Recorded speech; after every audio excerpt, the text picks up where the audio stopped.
Hello friends, welcome to Fast Matrix. तो जब से चाइना का 6th generation fighter aircraft showcase किया गया है, तब से डिबेट चालू हो गई है कि क्या इंडिया को भी स्टेल्थी बड़े बॉम्बर्स की रिक्वायरमेंट है फ्यूचर में।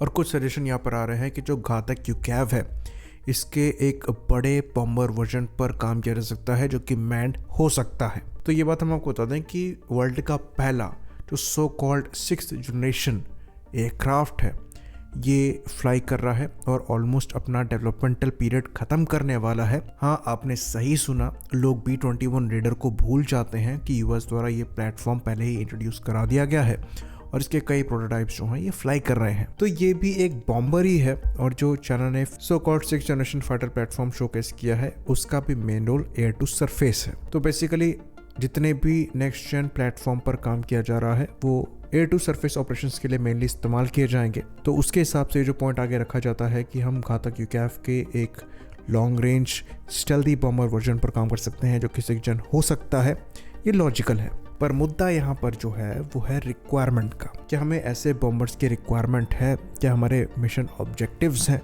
लॉन्ग रेंज अटैक के? तो आंसर है नहीं। चाइना का जो मेन गोल है ये इंडिया नहीं है, ये यूएस है। ताइवान के टेक ओवर को दिमाग में रखते हुए उन्हें ये पता है कि हो सकता है कि यूएस के साथ डायरेक्ट कॉन्फ्लिक्ट फेस करना पड़े, या फिर यूएस जिस तरीके से अपनी तैयारियों को बढ़ा रहा है ये पूरी तरीके से चाइना स्पेसिफिक है। तो चाइना द्वारा भी इस चीज़ को दिमाग में रखा जा रहा है और उसी के हिसाब से वो अपनी तैयारी कर रहे हैं।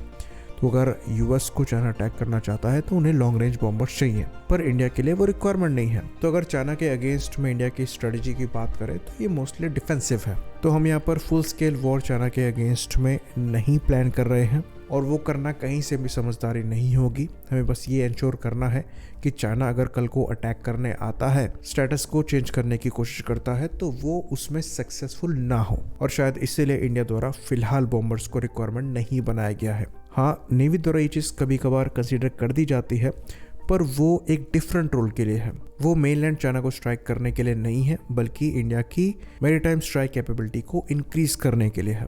तो फ्यूचर में अगर आपको लगता है कि लॉन्ग रेंज बॉम्बर्स इंडिया के लिए यूज़फुल होंगे, तो ऐसा नहीं है। ये चीज़ हमने पास्ट वीडियोस में भी डिस्कस करी थी कि फ्यूचर अगर आपको लगता है कि ये मैन्ड प्लेटफॉर्म का है, तो ऐसा नहीं है। फ्यूचर में क्वांटिटी ज़्यादा मैटर करेगी और ये क्वांटिटी चीप यूएवीज की होगी जो कि एक्सपेंसिव मैन्ड एयरक्राफ्ट पर भारी पड़ेंगे। तो चीज़ें जब कंप्लीटली अनमैन्ड प्लेटफॉर्म पर जाएंगी, उससे पहले की जो स्टेज है ये मैन्ड अनमैन्ड टीमिंग सिस्टम की है, जहां पर घातक यूकैव स्टैंड करता है। तो एक बड़े एक्सपेंसिव बॉम्बर से ज़्यादा safe bet multiple cheaper stealthy bombers हैं जो कि आपके एक पर्टिकुलर टारगेट को डिस्ट्रॉय करने की प्रोबेबिलिटी को बढ़ाते हैं। इसलिए जो B-2 बॉम्बर्स हैं उनके अगेंस्ट में अमेरिका द्वारा B-21 रेडर प्लेटफॉर्म को इंट्रोड्यूस कराया जा रहा है, जिसका वो B-2 के कंपैरिजन में ज़्यादा बड़े नंबर्स में सर्विस में इंडेक्ट करेंगे, क्योंकि उनका ऑपरेशनल कॉस्ट और एक्विजिशन कॉस्ट दोनों कम होने वाला है। तो नंबर्स यहाँ पर मैटर करते हैं और जो अनमैन्ड कॉम्बैट प्लेटफॉर्म से यही फ्यूचर है। अभी हम काम कर रहे हैं मैन्ड अनमैन्ड टीमिंग सिस्टम पर, फ्यूचर पे हमें काम करना है कंप्लीटली अनमैन्ड ऑपरेशंस पर। तो जो घातक है ये 14 टन क्लास कैटेगरी का यूकैव होने वाला है, जो कि मोर देन एनफ होना चाहिए हमारे रिक्वायरमेंट के हिसाब से। क्योंकि चाइना के साथ या फिर पाकिस्तान के साथ किसी भी तरीके के कॉन्फ्लिक्ट में अगर हम आते हैं तो हमें मोस्टली बॉर्डर के पास जो इंफ्रास्ट्रक्चर्स हैं उन्हें डिस्ट्रॉय करना होगा। बाकी जो डीप स्ट्राइक मिशंस होंगे उनके लिए मिसाइल्स सफिशिएंट होनी चाहिए। हम लोग हाइपरसोनिक मिसाइल्स पर काम कर ही रहे हैं, जो कि एक सही डायरेक्शन है। ये चीज़ हमें दिमाग पर रखनी है कि फ्यूचर के जो कॉन्फ्लिक्ट्स हैं वो सस्टेनेबल होने चाहिए।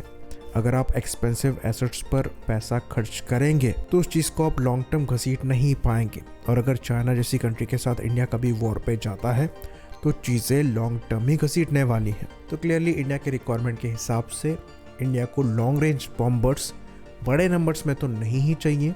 हाँ, मैरीटाइम ऑपरेशन के लिए इनका यूसेज किया जा सकता है, पर उस केस में स्पेसिफिकली बहुत बड़े नंबर्स की रिक्वायरमेंट नहीं होगी। तो जो R&D बजट हमें एलोकेट करना पड़ेगा ऐसे बॉम्बर्स को डेवलप करने के लिए, वो मीनिंगफुल नहीं होगा। बेटर छोटे नंबर्स में इनको इंपोर्ट ही कर लिया जाए ताकि जो स्मॉल रिक्वायरमेंट है वो एड्रेस हो सके। R&D में भी बजट काफ़ी ज़्यादा लगता है, तो हमें ये इंश्योर करना पड़ेगा कि जब तक रिक्वायरमेंट अच्छी खासी ना हो तब तक उसमें बहुत ज़्यादा पैसा लगाना समझदारी नहीं है। आई होप ये क्रूशल टॉपिक क्लियर हुआ हो। इसी बात पर इस वीडियो को हम ख़त्म करेंगे। लाइक करिए, सब्सक्राइब करिए। जय हिंद।